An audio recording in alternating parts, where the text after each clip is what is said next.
Hi, my name is PicLang-Huckaby, and this is my Pick Language assignment.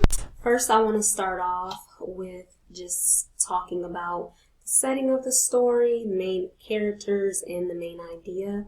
So, Ronnie is definitely the main character of the story.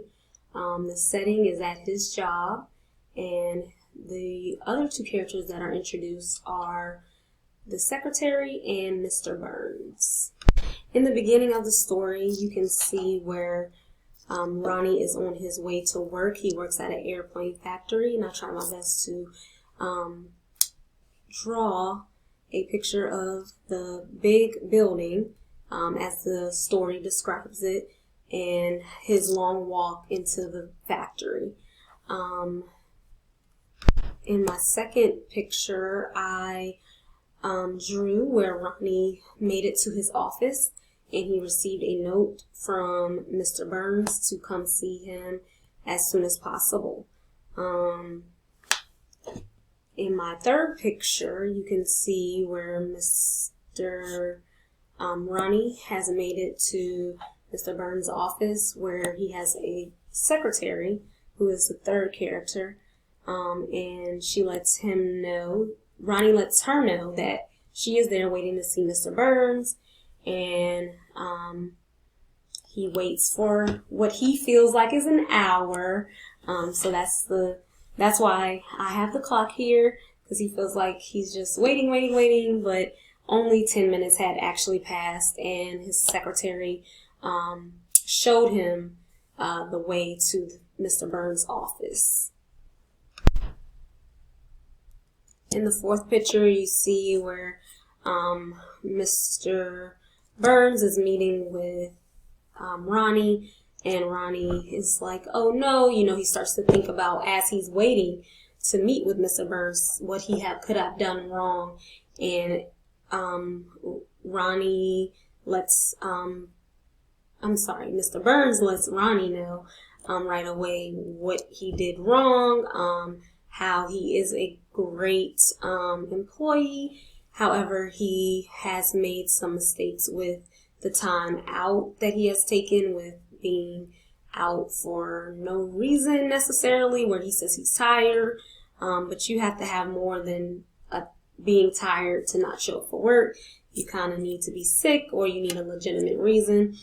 So Mr. Burns lets him know this is your final warning, and he gives him details as to what happens if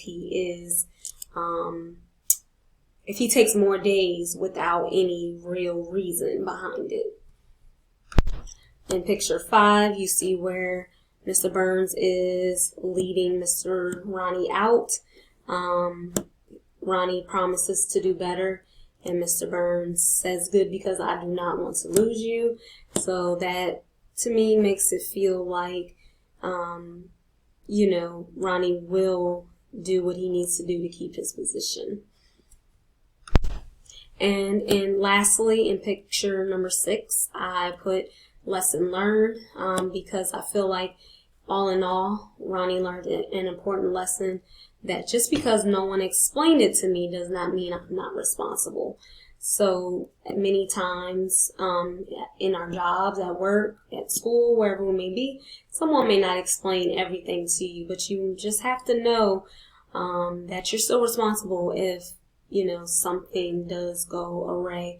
So you need to definitely try your best to know all the rules, know your expectations, and try to do what's right at all times.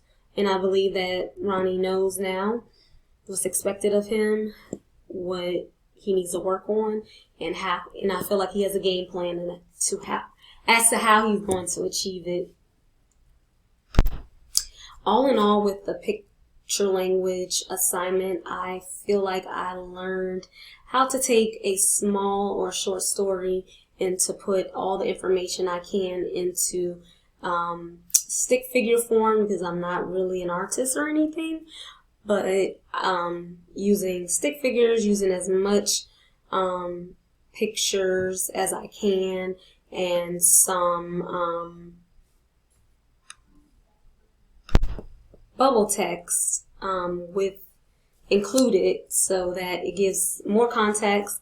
I do teach kindergarten, and so I try to make it as simple as possible because I feel like even they would understand based off of the pictures and the writing of what happened, that they would understand that something happened with Mr. Ronnie, possibly at his job, possibly at school. They may feel like he's a student. They may feel like, this is his job, but they may be able to tell that something happened. He has a final warning. They know when something is in red, that means something not good probably happened, and that he learned a lesson in the end. So I appreciate your attention, and again, this is my picture language assignment.